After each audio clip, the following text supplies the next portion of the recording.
60. Pour bien comprendre quel artiste vous êtes, on a demandé à quelqu'un qui vous connaît bien, un pianiste, compositeur, professeur, écrivain, d'être là avec nous. Il s'agit de Michel Sony. Il a pu venir, mon Dieu, quel bonheur. Merci d'être là, Michel Sony. Merci beaucoup d'être là. Michel. Bonjour, bonjour William, bonjour Marc-Olivier. Bonjour Michel, merci d'être là.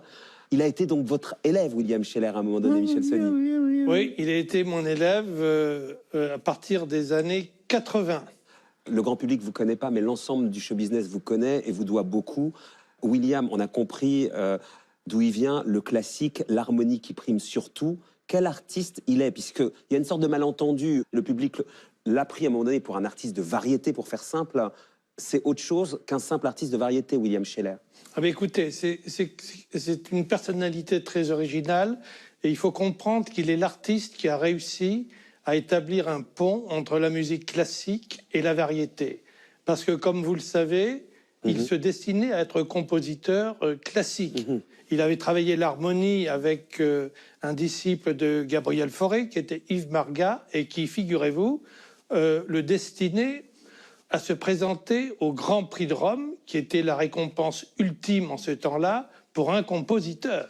Et en fait, si j'ai bien compris, William ne s'est pas reconnu dans l'évolution qui a connu la musique en ce temps-là, avec en particulier la musique sérielle, qui avait eu pour conséquence de supplicier la tonalité, pour reprendre la jolie expression de Vladimir Jankélévitch. Et en conséquence, une des conséquences principales, c'était la disparition totale de la mélodie.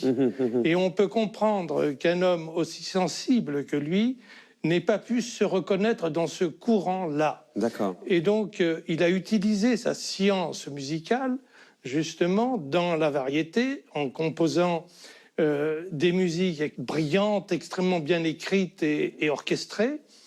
Et je pense qu'il a apporté quelque chose, justement, dans la musique française, avec la qualité, la rythmique, le sens de la mélodie, justement, qui était fait pour lui, pour exprimer des émotions, car c'est un hypersensible. Michel Sony, est-ce que vous diriez qu'il est en permanence tiraillé entre ce à quoi il se destinait, vous l'avez dit, et ce qu'il est devenu? Je pense au contraire qu'il s'est parfaitement épanoui dans cette musique et il a réalisé et composé en même temps des quatuors pour orchestre à cordes qui sont remarquables. Il a su vraiment créer ce pont et qui est pour lui une sorte d'épanouissement musical complet. Vous nous avez dit, Michel, il est comme tous les créateurs qui n'est jamais réellement satisfait de ce qu'il fait. S'il pouvait choisir, il ne ferait qu'une œuvre qu'il ne terminerait jamais. Oh oui. Ah oui. Mais ça, c'est vrai. Ça, c'est vrai. Parce que, je vais dire, tous les grands créateurs sont comme ça. On n'est jamais satisfait. Et si on n'avait pas des exigences, qui sont souvent les maisons d'édition, eh bien, on continuerait toujours à perfectionner une œuvre. On la terminerait jamais.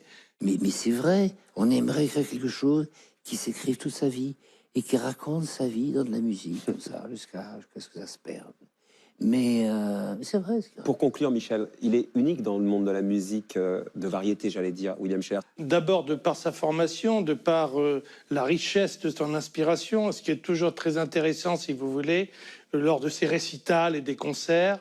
Une chose qui m'a toujours beaucoup touché, il explique toujours la raison pour laquelle il a composé une chanson. C'est parfois des événements très banals de la vie quotidienne. Mais le grand artiste, c'est celui qui, justement, fait d'un événement ordinaire et complètement banal une œuvre extraordinaire. Très bien. Ça, j'allais dire, c'est le privilège du prisme du grand artiste. Merci beaucoup. Qu'il est. Merci beaucoup de nous avoir éclairé si bien sur l'artiste, l'homme qui est William Scheller. Merci beaucoup, Michel Sony. Merci infiniment. Merci à vous. On a bien compris qui vous êtes. Et pourtant, au début, ça part presque d'un malentendu, puisqu'en 75, vous sortez Rock'n'Dollar. Une chanson. Vous faites quoi de vos journées, William? Rien. Rien.